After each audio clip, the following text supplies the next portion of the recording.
Hello, welcome to Prajim Technologies. I am Venkat. This is part 1 of .NET Basics. In this session, we'll understand how a .NET program executes. And to understand this better, we will compare a pre-.NET program execution with .NET program execution. Now, even before .NET came into existence, we were developing applications using programming languages like VB6, C++, etc. Okay, now when I use VB6 and develop an application, let's say a pre.NET application, and compile that using the language compiler, we know that an assembly gets generated. And by the way, assemblies have an extension of .dll or .exe depending on the type of application that we are creating, which we'll talk about in a bit. Now, so this assembly is in native code or a machine code format. Why in the first place do we need to compile an application? Because the operating system can only understand zeros and ones. They can't understand high-level programming languages like C, C++, C Sharp, etc. They are meant to be used by programmers. So programmers use these high-level languages. They develop the application. But whereas your underlying, your computer systems can only understand zeros and ones. So if your program has to execute on top of that operating system, somebody in between has to convert that high-level programming language into zeros and ones, which is nothing but the machine code which that underlying operating system can understand. And to do that, we take the help of compilers because it's practically impossible for human beings to code using zeros and ones. That's why we have these high-level programming languages. Okay, so the problem with this style of application execution is that this application now, no, look at this. I have a VB6 application, a program. I compile that. I have this assembly generated. Basically, we deploy the assembly onto a system to get executed. Okay, so this assembly is in native code, meaning this code, this machine code that is generated is native to that operating system upon which this application is compiled. If I take this program and try to run it on another operating system, for example, in this example, let's say this is Windows operating system. Now, if I take this assembly, which is compiled on this Windows operating system, and if I try to run it on a Linux or a Unix operating system, it will fail to run. Why? Because this code, this machine level code, is native to that operating system upon which it is compiled. Okay, that's the reason why it's called as native code. And some people also call it as object code. Alright, so that's the problem with pre.NET applications. The applications are not portable. Now let's look at how a .NET application executes. Okay, now with .NET you have the choice to pick your programming language. Okay, .NET supports several programming languages like C Sharp, VB, C++, and J Sharp out of the box, but there are several other languages as well.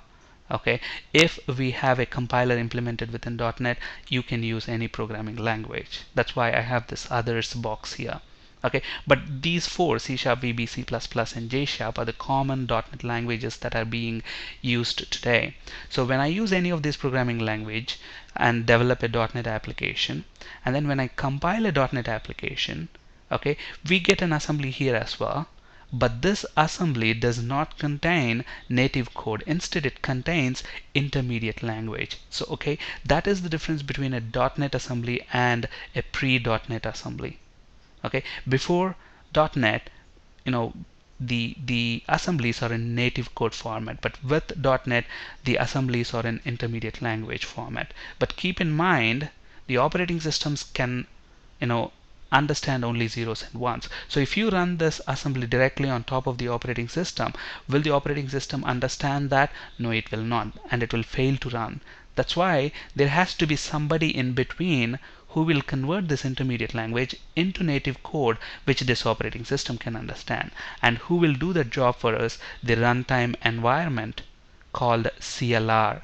Common Language Runtime Environment. And how did the CLR come on this machine? Now when I install .NET on a computer, there are two important components that gets installed. Okay, one is the .NET Framework class library, and the other one is the CLR, the runtime environment, Common Language Runtime. Okay, so this CLR is the heart of .NET program execution. So when the program tries to run, we know that intermediate language cannot be understood by the operating system. So this assembly actually, it doesn't run directly on top of the operating system. Okay, there is a layer in between called CLR. Okay, within the CLR, this assembly tries to execute, and within that CLR we have another important component called JIT compiler, which takes in intermediate language as the input and emits native code. It generates native code, and this code can be understood by this operating system. Okay, so if you look at this, within .NET program execution we have two steps. One, from source code to intermediate language, done by the respective language compiler. Okay, from source code to intermediate language, done by the respective language compiler. And then step 2, intermediate language is converted into native code by the JIT compiler, and this JIT compiler is residing on CLR. And what is CLR? CLR is the runtime environment for .NET applications. And how did it get in there? When I install .NET on a computer, we have two important components gets automatically installed. One is the framework class library, and the other one is the runtime environment. Okay, now what is the advantage of executing a program like this? The number one advantage is portability. Now let's assume this operating system is Windows. So on top of this Windows operating system I have CLR. So obviously when this program executes, the CLR on top of this Windows operating system will take that intermediate language. Okay, at the time the program is executing, the JIT compiler will convert that intermediate language into native code which this underlying Windows operating system can understand. Okay, and along the same lines, let's say for example I have Unix operating system. If this operating system is Unix, then we have a runtime environment that is installed on that operating system which is suitable for Unix, which will convert the intermediate language into native code which the underlying Unix operating system can understand. So what I mean to say here is, as long as the platform has the CLR implemented, on any of those platforms your .NET program can run. Okay, because the CLR, the JIT compiler within the CLR on top of that platform will take up the responsibility of converting intermediate language into native code which that underlying operating system can understand. So this way .NET applications are portable from one platform to another platform. So this is like this virtual environment which is providing us with that capability. Not only application portability, another very important feature provided by CLR is garbage collection. Now if you are from a VB6 or a C++ background, usually when we are developing applications, let's say for example I have a customer class, I create an instance of that customer class. So what happens? Memory gets allocated to that object. Now after I am done using that object, as a programmer I am responsible for deallocating the memory for that object. Otherwise what happens? Memory overflow exceptions, because you didn't clean the objects tend to remain in memory. At some point the application is going to break. Okay, and often novice developers tend to forget cleaning up memory. Okay, which will present us with hard to detect runtime errors or memory overflow exceptions, etc. Okay, but whereas with .NET you don't have that headache anymore. Okay, you as a programmer create objects, use them, and forget about it. Who is going to clean those objects afterwards? Garbage collection. Okay, your runtime environment has another important component called garbage collector, which will clean the objects that are not in use. We as programmers are not responsible for memory management, but before .NET we were responsible for memory management, and we often used to forget and present us with this memory exceptions. But with .NET we don't have that problem anymore right now. Okay, so if you look at CLR, two very important advantages that we have discussed so far. One is portability, application portability, and the other one is automatic memory management, which is also called as garbage collection. Besides these two, there are several other benefits as well, which we'll be talking about in a later session. So there are a few points that we need to recap. So we know that when we compile a .NET application, intermediate language is generated, and different people call it with different names.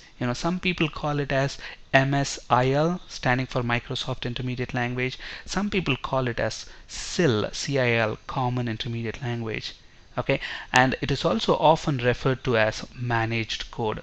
Why do we call intermediate language as managed code? Look at this here.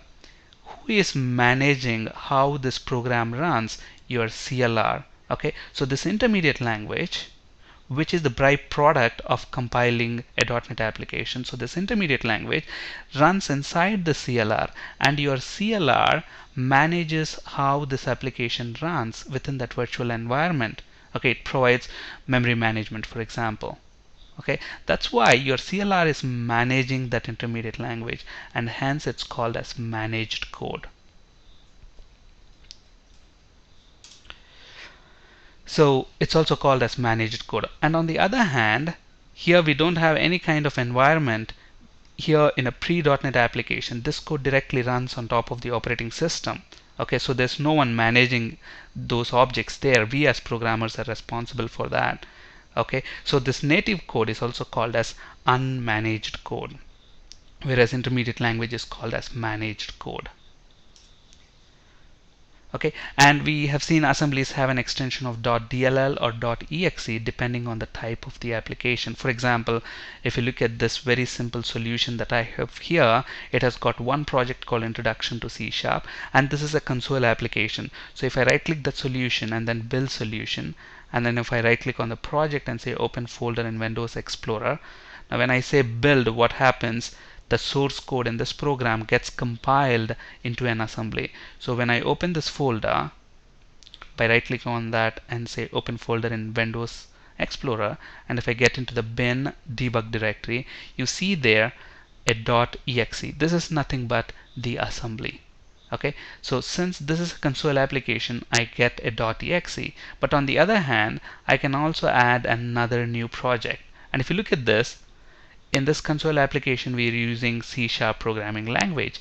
Now I can also develop another project in the same solution, and I can choose a programming language of my choice. For example, I want to develop a Visual Basic program. I can do that. Instead of Visual C#, I will choose Visual Basic. And then let's say I'm developing a class library project and click OK. Now you look at this, it's a VB project. So it's possible within .NET you can use different programming languages. And now when I build this solution, and if I right click on this class library project and say open folder in Windows Explorer, and if I get into the bin directory and then debug, look at this, we get a .dll. So basically the point I'm trying to prove here is that depending on the type of the application you're creating, you get a .dll or a .exe, but they are nothing but assemblies, both of them. For example, if I create a Windows application, I get another .exe, but whereas when I create a web application, I get a .dll. Okay, irrespective of whether it is a .dll or a .exe, both of them will be in intermediate language format if it is a .NET application. But whereas pre.NET, a VB6 or a C++ application before .NET, when you compile that, you still used to get an assembly which is nothing but .dll or .exe, but those assemblies are in native code format, whereas .NET assemblies are in intermediate language format. Okay, so .NET assemblies contain IL, whereas pre.NET assemblies contains native code, which is also called as machine code or unmanaged code. And the .NET application execution consists of two steps. Okay, one is the compilation itself, source code to intermediate language, and from intermediate language to native code, platform specific native code. And who does that? JIT compiler. And where is the JIT compiler present? It's present in the CLR. And what is CLR called as? It's the .NET runtime environment. So .NET Runtime Environment provides several benefits. Garbage collection is one of them. Application portability is another advantage. Besides these two, we have several other advantages as well, which we'll be talking about in a later session. And .NET supports different programming languages, which we have seen: C#, VB, J#, and C++. So if you look at .NET, C#, VB, C++, and J#. Now, except C++, J#, VB, and C#, they can only generate managed code. But whereas C++ can generate both managed as well as unmanaged code, meaning native as well as intermediate language. Why have they given this flexibility for C++? Because before .NET there were several applications that were developed in C++ for backward compatibility, from .NET applications to pre-.NET applications. They have provided us with this flexibility. So if there is ever a need for your .NET application to generate native code, then C++ is the programming language that we have to be using. Okay, and another important thing to keep in mind is that when you basically run a .NET application, okay, we know that this intermediate language. Now, if you look at this, the assembly, for example, if you take this project, if I open the folder in Windows Explorer, go into the bin, if you look at this assembly, we know that a .NET assembly contains intermediate language. Okay, so this assembly contains intermediate language. When I run this program, what happens? This intermediate language within this assembly is converted into native code by the CLR. So where is that native code stored? It is stored in memory for the lifetime of the execution of your application. But when you close your program, what happens to this native code? Is it stored anywhere? No, it is just thrown away. Okay, so when I run my program again, what's going to happen? This assembly will be loaded into CLR, and the JIT compiler will convert the intermediate language into the native code, and then the program gets executed. So every time you run a program, it has to convert the intermediate language into native code. So obviously we have seen the advantages of this two-step execution model, or this virtual environment execution model within .NET. But what is the disadvantage? The disadvantage is when you first run a .NET application, because of this extra step, compilation of intermediate language into native code, okay, will take a little time, and that's almost negligible. So when you run a .NET application first time, it might be a little slow, but as you continue to use it, it will be faster. But the first use, it will be a little slow. Why? Because there is that extra step of JIT compilation, just-in-time compilation. Okay, now this kind of a program execution model is actually very much similar to Java. If you are a Java programmer, then you might be, you are already aware for Java, the runtime environment is called as JVM, Java Virtual Machine. Okay, and instead of intermediate language, in Java we have bytecode. So when you compile a Java application, what happens? Bytecodes are generated, and those bytecodes run on top of that JVM, Java Virtual Machine, which will convert the bytecodes into native code which the underlying operating system can understand. So in .NET we are essentially following the same approach, the virtual execution model. Alright. On this slide, you can find resources for ASP.NET and C# interview questions. That's it for today. Thank you for listening. Have a great day.